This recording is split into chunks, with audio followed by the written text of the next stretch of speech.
Good afternoon, everybody, and welcome to our first intro lecture. So this is the first lecture that I'm going to be giving for you guys for this term. I want to give you a big introduction to me again, some of the stuff in your particular shell, and then we'll talk about significant figures. Now, sig figs are a big part of our class, but they're also preliminary information because in theory you should have covered this before, so that's kind of why it's this 0 lecture. So that's why we're doing that in that order. I also have one thing I want to show you before I forget. We are going to be talking about the in-class practice that goes with this. So I'll have a section where I walk through this document and the other in-class practice. What you'll find when you go into D2L for your shell, which is this right here, under under the exam, under each topic, you'll find a couple of things. There's an in-class practice for almost everything. That in-class practice has a key, okay?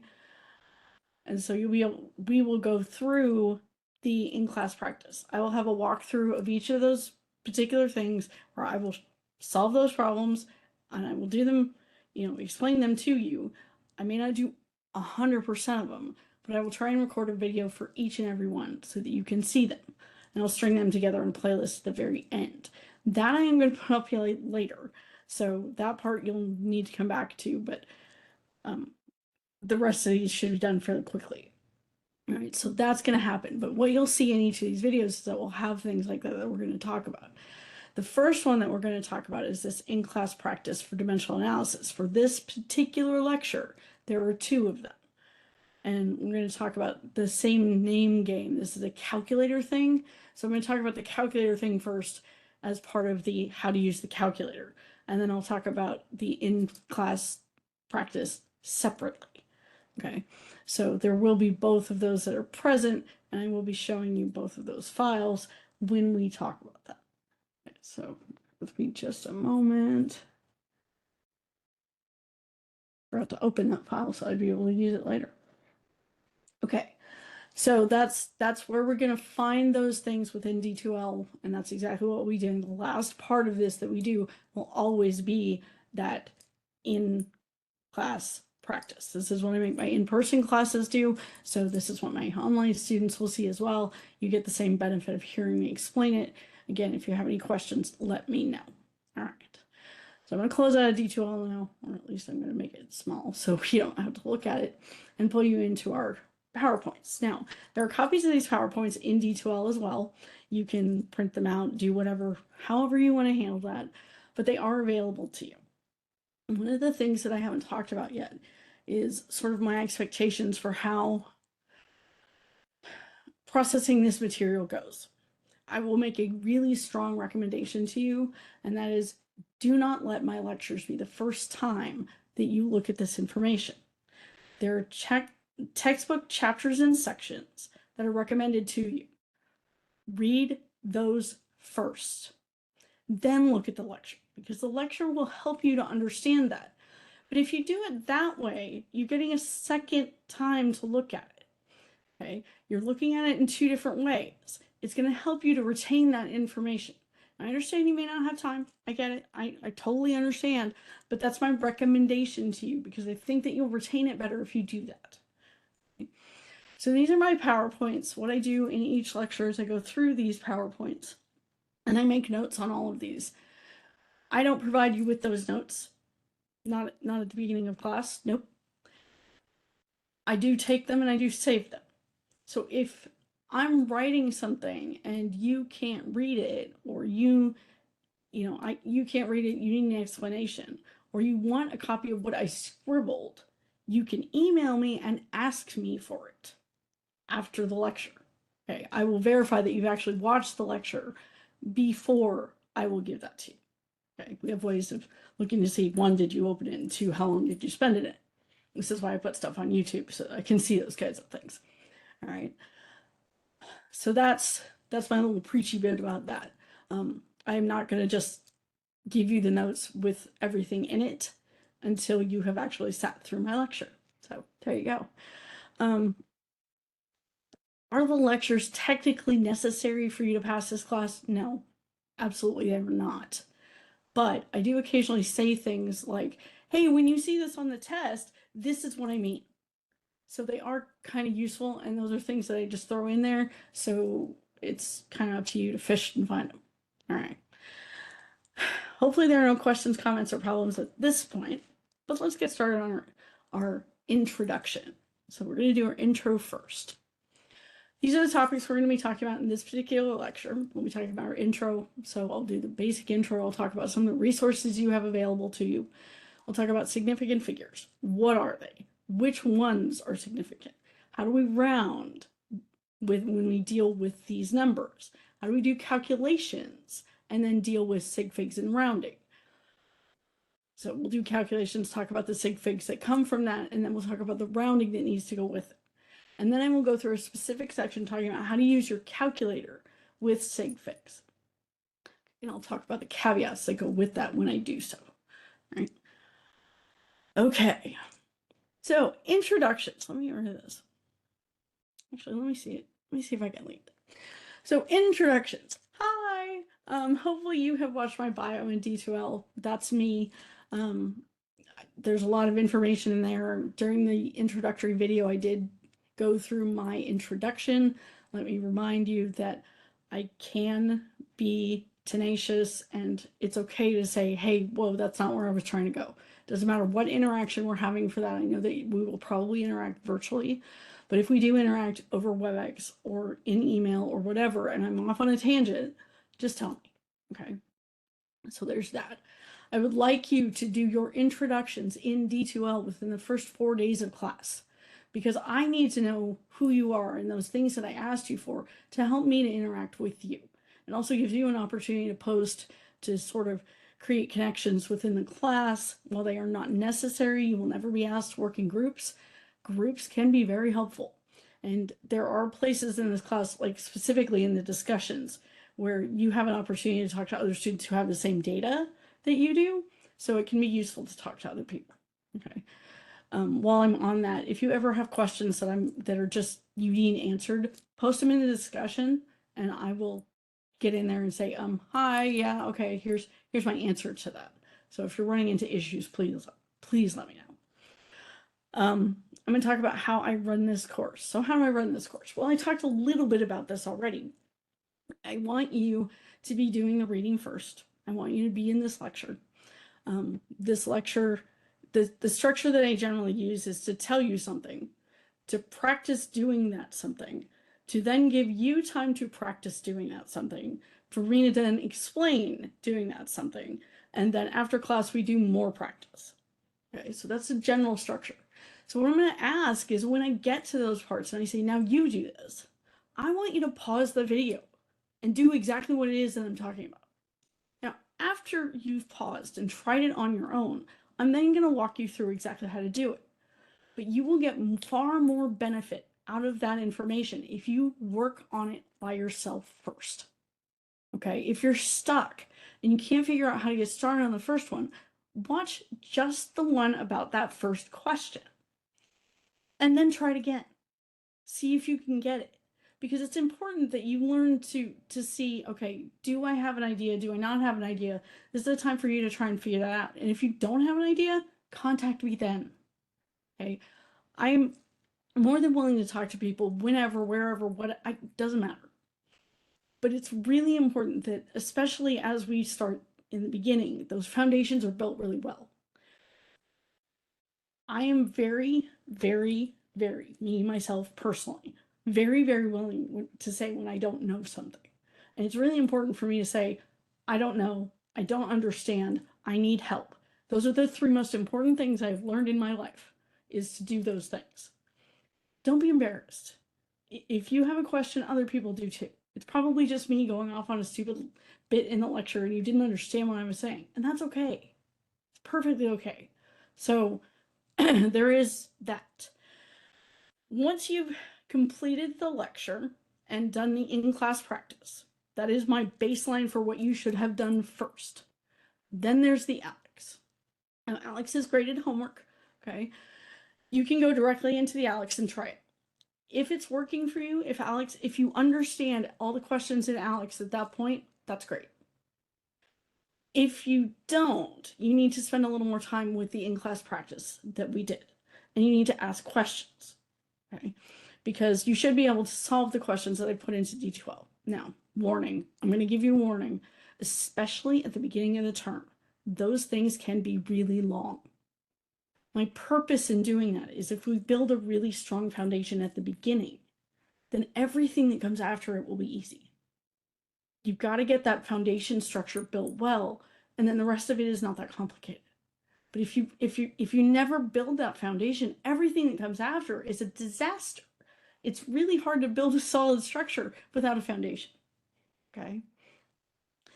In terms of grading, I talked a little bit about this in the introductory part. So you have graded homework. You have quizzes that you're asked to do, one for each lecture. Not for this lecture, not for lecture 1. Starts with lecture 2. I will warn you about the quizzes yet again. They're not a perfect match because I haven't written new quizzes yet. I may get a chance to fix them. I may not. So they may not be a perfect match. If they're not a perfect match, I'm sorry. We'll talk about why they occurred when they did, but I will explain exactly what is there in the lectures. So you will see how to work each of those quizzes in the lecture for that day. So if you choose to watch how to do that quiz and then do the quiz, that's fine. Why do I say that? Because they're pass fail. All I want to know is, did you do it? It's a way for me to see that you're still engaged. It's a way, and they're a limited time. It's only that day, the day the lecture is supposed to be, that you have access to it. Okay. It's a way for me to make sure that you're still engaged. It's a way for me to see if people are understanding. So if you're taking the quiz and every single person in the class misses something, then I have a problem and I need to go back and address that. Okay. So there are the quizzes. You have 2 discussions, well, 3 discussions for this class. There's the intro, which you get points for, and then the 2 more in-depth discussions. There will be separate videos for those discussions because they're a little more in-depth, a little more complicated. There are 3 exams. We do not drop an exam. That does not happen. The only opportunity for extra credit in this class only is potential redemption points on the test. So there will be 10 points, additional questions at the end that you can choose to answer, not choose to answer. It's up to you. If you choose not to answer them, that's fine. I don't care. I mean, it's less grading for me. But if you do answer them and you get some points, then it can help you. Now, have I had people get 110 points on a particular test? Yes, I have. That has happened. Those points can then be banked so that you can have some little extra points later. Okay. So that can be helpful to you. There's also the labs, okay, and I've talked about the labs in a separate section, but that is part of the grades that you do. I'm mentioning labs here because do not forget that there is a lab component of this course. Even though this is an online course, you are required to do the online labs. You have to do them. Okay, that is an absolute necessity for you guys. If you don't do any of the labs, I cannot pass you in the class, no matter what grade you get on everything else. It's 1 grade, so you've got to have the lecture and the lab, otherwise you can't pass. Okay, so as opposed to some institutions where the lecture is separate from the lab and you get 2 grades, that's not how we do it. So you've got to make sure you do both. Hopefully that was clear. Now, just a reminder about the introductions that are in D2L. This is what I'm looking for. I want your name. I want to know what your major is, like what's your declared major and why you're here. So if you're in an Associates of Science, why? Why do you want that Associates of Science? What's your overall goal? And, you know, if you want to transfer to the Citadel to do electrical engineering, why do you want to do that? I mean, that's a great answer, but why do you want to do that? It helps me to understand what your motivations might be. Okay, and how to talk to you in a way that might make sense. Okay, it may not work, but that's the idea. So I want you to talk about equations versus apples and oranges. And again, what I mean by that is how comfortable are you with math? That's really where I'm trying to go with that. Is, are you a person that I should approach with the mathematics because it's concrete and it's solid and it's something you can understand? Or are you somebody that I need to address with the topics? So we can talk about the topics and then try to work through the math later. If topics are a much better thing for you and the math is hard and complicated and not going to help you understand, then let's talk about the topics and then we'll work on the math. Okay? And again, your word. One word to define yourself to everyone in this class. And you can give me a reason for that. I do like to hear the reasons why you chose it because it tells me a lot about you.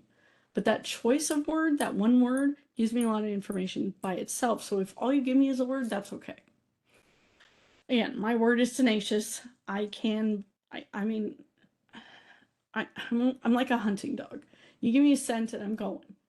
That's it. I get very focused on where it is I'm trying to go, which may not be the right place. But that's my how I do things. Is I'm headed here, I'm going here, that's it. So again, that can have some drawbacks for you guys, and that's why I mention it, because it is something that you need to be aware of that I can get stuck in. Okay? Now, resources that are available to you. Okay. Oh, darn it. I still have Kahoot in here. I apologize. I'll get to it in a second. So there are a bunch of online videos, and I'll pull up the D2L again so I can show you what I'm talking about. Yeah. So when you're looking in D2L and you're on this home page, if you scroll to the bottom, you will see a ton of videos. Those videos are there to help you. Okay? They are designed to assist you. Okay. There's lots of things in here. One of the things down at the bottom, it says Tyler DeWitt. All right. Tyler DeWitt is a guy who's put together a whole bunch of chemistry videos. He's an educator. I love his videos. They're awesome. And it's not sensible for me to try and replicate what he's already done so well. So, especially because it can be useful to hear it from someone else. He's a source that I recommend. All of these videos have been curated. I am okay with everything that they've said in the way that they've said it. So if you're struggling with something and you can find one of these videos that talks about it, then use these. Ungraded homework. So that's the in-class practice. And again, I'm recommending that you do it. Now I listed Kahoot here. Actually, let me pull this back. I listed Kahoot here because I thought my Kahoots would be done and ready, but they're not. So we don't actually have that at this point, and I apologize for it still being in there. You have your ALEKS graded homework.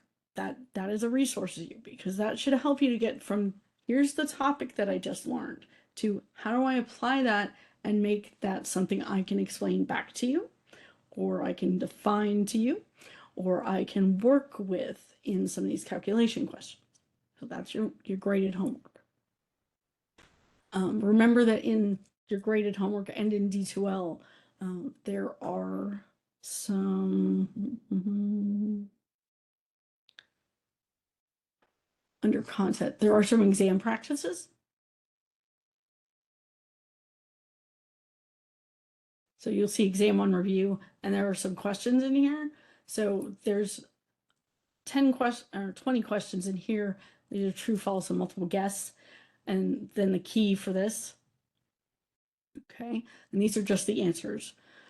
So that's that type of practice for those type of questions. And then in ALEKS, you'll also find an exam review within that has some of the more how do I do the math kind of things. So the more complicated questions tend to appear in ALEKS. All right. Now, I've said it before and I will say it again. I am not above, and I have taken some of these questions verbatim from this practice and put them on your tests. Why? Because if you bothered to study that much, if you got through all of that work, then it's fine if you remember the question that I asked you. Sometimes there's no other way to ask this question. Now, be careful, because sometimes I'll take something that was a false answer here and turn it into a true answer on the test. So there may be a modification of what you saw to see if you're understanding. The other thing that test is what I like to call RTFQ. And that's read the full question in the edited version. So make sure that you're actually reading the question that I asked you before you answer it. Okay, it's really important that we do it in that way. All right, so that's another resource that you have available to you for the exams. Other things, my office hours. I will also try and get you a link of other instructors' office hours. So if you don't want to talk to me and you want an actual person you can talk to, then you will have that available to you. Tutor.com is available. And as I've said before in other locations, those guys are excellent. They get paid to do that and they are super smart about chemistry. So if they're there as a chemistry tutor, they can help you. The only thing I will caution you with is that they understand this subject a lot more thoroughly than we may be teaching it to you. So there are a lot of things that we don't necessarily talk about. And if they're talking to you about those things, then it can be a little bit confusing. All right, so watch out for that. I do list and recommend ChatGPT. I do. Because again, it can be a very good tutor for you to work with. And Tyler DeWitt, again, as I mentioned, he's one of the links that I love his videos. Sometimes I just watch them because they entertain me. And there are the links at the bottom of the D12 page. Okay, so those are some resources that are available to you. Cool. All right.